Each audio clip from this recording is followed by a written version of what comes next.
안녕하세요, 리베안입니다. 오늘은 웹 접근성 반복 영역 건너뛰기에 대해서 한번 알아보도록 하겠습니다. 이 반복 영역 건너뛰기라는 것은 모든 페이지에 반복되는 어떤 컨텐츠들을 얘기하는데요. 대표적으로 대메뉴, 부터, 서브 메뉴 등을 얘기할 수가 있습니다. 퀵 메뉴도 해당될 수 있고요. 그러니까 메인을 제외한 서브 메뉴로 갔을 때 서브 메뉴에서 뭔가 계속 반복되는 영역, 뭐 헤더의 메뉴, 대메뉴라든지 뭐 로고라든지 또는 푸터의 뭐 카피라이트, 뭐 회사 관련 정보들 또는 뭐 서브 메뉴의 각각 내비게이션들 등등에 대한 걸 칭하게 되는 거고, 이 지침이 생겨난 이유가 우선 웹사이트를 돌아다니다 보면 특히 뭐 지체장애나 시각장애이던 키보드만 활용했을 경우에 그 원하는 목적지, 즉 뭐 컨텐츠 영역, 회사 소개, 뭐 인사말 페이지면 우리가 보려고 하는 게 인사말 내용이지 뭐 대메뉴를 본다던가 서브 메뉴를 보는 게 주목적이 아니거든요.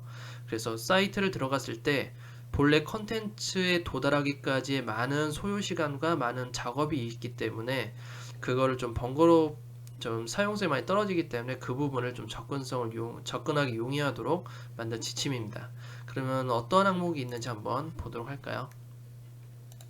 자, 첫 번째로는 건너뛰기 링크를 제공하지 않은 경우입니다. 우선은 본문 바로가기라고 되어 있죠. 이 본문 바로가기는 HTML만으로 충분히 제공할 수가 있습니다. 보면 기본 링크를 넣어주고 반드시 기본 링크는 바디 다음에 꼭 와야 됩니다. 그 본문 바로가기 영역은. 그리고 본문 바로가기라는 텍스트가 있어야 되고 이 아이디로 연결시켜줘야 돼요. 이 링크 안에 샵하고 아이디 명칭 쓴 다음에 원하는 본문이란 생각하는 컨텐츠 부분에 아이디 명칭 써주면 됩니다. 자, 다음은 키보드 운용 시에도 화면에 보이지 않는 경우입니다. 예를 들어서 우리가 기본적으로 실제 디자인상에서 이렇게 본문 바로가기가 있으면 상관이 없는데, 다른 예제로 이렇게 탭 키를 눌렀을 경우에 상단에서 슬라이딩 되거나 갑자기 튀어나오는 이 본문 바로가기 같은 게 있거든요. 한번 네이버를 참고로 해서 한번 보여드릴게요. 네, 현재 네이버 사이트인데 탭 키를 누르게 되면 지금 이쪽 좌측 상단에 보시면 우선 이 도메인에서 탭 키를 누르고 들어가게 되면 우선 새로 고침을 할게요. 페이지 로딩 되자마자 바로 탭 키를 들어가게 되면 이게 뉴스탠드 바로가기, 각각 바로가기가 나오죠. 이 바로가기 중에 대부분 이제 포털 사이트라서 다양한 바로가기가 있지만 이 부분이 본문 바로가기라고 해서 실제 우리가 컨텐츠 부분, 뭐 예를 들어 뉴스면 우리가 뉴스를 볼 때 이 상단에 있는 부분을 보는 게 아니라 본래 뉴스 기사 부분을 보잖아요. 뭐 예를 들어서 뉴스를 볼 때 이 본문을 보게 되는데 바로 본문 바로가기, 메인 메뉴 바로가기, 서브 메뉴 바로가기 그 전에 뭐 본문 바로가기가 있죠. 이거 엔터를 누르게 되면 바로 이쪽으로 스크롤이 자동 이동하게 되면서 다음 탭 키를 누르게 되면 이렇게 바로 포커스가 들어가게 됩니다. 그러면 시각장애인 분들은 이 기사를 봤을 때 바로 이 기사 원문이라는 버튼부터 이렇게 들어갈 수 있는 거죠. 그래서 여기부터 기사를 읽을 수 있는 거고, 지체장애인 분들은 이게 바로 이 부분부터 컨트롤 가능한 거죠. 만약에 이게 없다라면 여기 뭐 기사 원문이라는 버튼까지 오기 위해서 탭키를 엄청 많이 눌러야 돼요. 지금 그냥 탭키만 계속 누르게 되면 되게 많죠. 이쪽 부분도. 이 부분까지 이렇게 오게 되는 거죠. 보통 한 3, 40번 정도 누르는 것 같은데 이게 많이 눌러서 여기까지 도착하는 시간 소모도 그렇고, 시각장애 같은 경우에는 전면 같은 경우는 앞에 보이지 않기 때문에 단순히 음성으로 읽어주는 소리만 듣고 판단을 해야 되거든요. 그래서 이 글씨 하나하나를 다 들으면서까지 과연 언제부터 기사가 시작이 되는지 알아보기가 힘들다라는 거죠. 그래서 나온 지침이 이게 본문 바로가기입니다.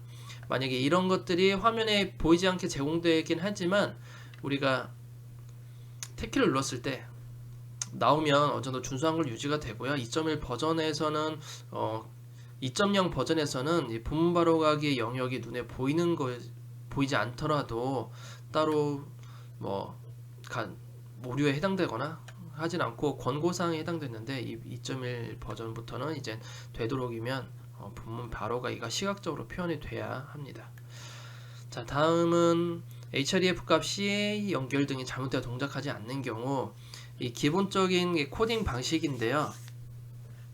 우선 본문 바로가기가 있고 id 컨텐츠가 있죠. 그러면 이 부분이 본문이라고 하면 id 컨텐츠가 html로 바로 있어야 됩니다. 그러니까 링크 값과 이 div나 또는 다른 영역의 id 값이 동일해야 되죠. 예전에 이 2000년대 초반에는 이걸 책갈피 기능이라고도 많이 했었는데 이런 내부 링크 기능으로 활용을 해서 초점이 자동 이동이 되고 스크롤 이동이 되는 기술입니다. 그래서 이런 식으로 만드시면 본문 바로가기를 바로 만드실 수가 있어요. 하지만 좌측은 오류에 해당되죠. id 컨텐츠라고 해놓고선 실제 id는 메인이라고 썼어요. 그러면 이 부분을 컨텐츠로 바꾸든지 아니면 링크 부분을 id 메인으로 바꿔야겠죠. 자, 다음은 건너뛰는 위치가 부적절하게 지정된 경우입니다. 예를 들어 본문 바로가기라고 했지만 실제 본문으로 가지 않는 거죠. 지금 보면 왼쪽이 잘못된 코드인데 푸터 본문 바로가기라고 했어요. 그러면 클릭하면 푸터로 가겠죠. 그럼 본문으로 이동하지 않은 거예요. 마찬가지로 id 위에처럼 이전처럼 id를 이렇게 매칭시켜 줘야 됩니다. 자, 다음은 화면 스크롤은 되나 실제 키보드 초점은 이동되지 않는 경우입니다. 뭐 예를 들어서 본문 바로가기를 눌렀어요. 근데 스크롤은 뭐 이동됐어요. 예를 들어 뭐 아까 네이버 사이트를 다시 보게 되면 탭 스크롤을 이동했어요. 자, 다시 한번 들어가 볼게요. 메뉴에서 이렇게 스크롤 이동했죠. 스크롤 이동했지만 만약에 탭을 눌러서 이렇게 포커스가 안 가고 다시 위에부터 포커스가 간다. 이러면 또 오류에 해당되죠. 실제 이 본문 바로가기의 목적은 지체장애인 분들에게는 시각적으로 현재 위치를 보여주는 것도 있고 시각장애인 분들에게는 원하는 초점부터 시작을 해서 원하는 단어를 읽을 수 있게 원하는 문장을 원하는 컨텐츠를 제공받을 수 있게 하는 것입니다. 그래서 그 각각 두 장애에 대해서 뭔가 이루어지지 않았더라면 접근성 위반이 되겠죠. 참고로 이 웹 접근성은 중복 장애는 다루지 않습니다. 예를 들어 뭐 손이 없는데 눈까지 안 보인다던가 또는 귀와 눈이 귀도 안 들리고 청각 장애와 시각 장애 이렇게 중복된 장애는 다루지 않고요. 각각 단일 장애만 다룹니다. 자, 다음으로 본문으로 바로 가는 건너뛰기 링크가 최상단에 제공하지 않은 경우 본문 바로 가기는 무조건 상단에 제공해야 돼요. 비주얼적으로도 상단이 있어야 되고 그리고 코드상으로도 이렇게 바디 끝에 있는 것이 아니라 바디 바로 다음에 있어야 됩니다. 자, 마지막으로 주의사항인데요. 디자인의 특성상 건너뛰기 링크가 보이지 않도록 권하더라도 키보드 내비게이션에 의하여 초점을 받으면 건너뛰기 링크가 표시되려 구현해야 됩니다라고 나와 있는데 어떤 얘기냐면 다시 네이버 한번 볼게요. 네이버 보면 현재 본문 바로가기 건너뛰기 이런 메뉴가 없죠. 만약에 코드도 없으면 또 오류겠죠. 작동도 안 하면 만약 이럴 때 탭을 눌러서 이렇게 바로가기 메뉴가 있으면 준수한 걸로 인정이 됩니다. 참고로 이 본문 바로가기 뿐만 아니라 여기는 서브 메뉴 바로가기, 메인 메뉴 바로가기 이렇게 있는데 이 바로가기 메뉴가 너무 많아도 어떻게 좀 개수를 줄여야 되는 권고사항이 나올 수가 있거든요. 그래서 제대로 통과를 어떤 외적권성 인증 마크를 통과하시려면 본문 바로가기 딱 하나만 넣어주시는 것이 좋을 수가 있습니다. 지금 같은 경우 좀 특수한 사이트이기 때문에 콘텐츠 양이 너무 많다던가 좀 복잡한 형태를 띠고 있으면 큰 단락별로 바로가기를 하셔도 무방하겠지만 그렇지 않은 사이트 같은 경우에는 굳이 메인 메뉴 바로가기, 서브 메뉴 바로가기, 푸터 바로가기 이런 식으로 본문 바로가기 외에 다양한 바로가기를 만드는 건 오히려 과도한 어떠한 제공이기 때문에 오히려 불편함을 줄 수가 있거든요.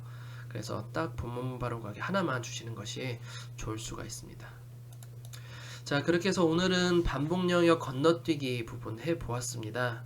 이제 좀만 더 하면 이제 외적권성 지침 풀이는 이제 거의 끝날 것 같고 이제 실제로 어떻게 검사를 하는지도 한번 알아보게 될 텐데요. 우선은 한 5-6번 남은 것 같아요. 예, 꾸준히 봐주시고 감사합니다.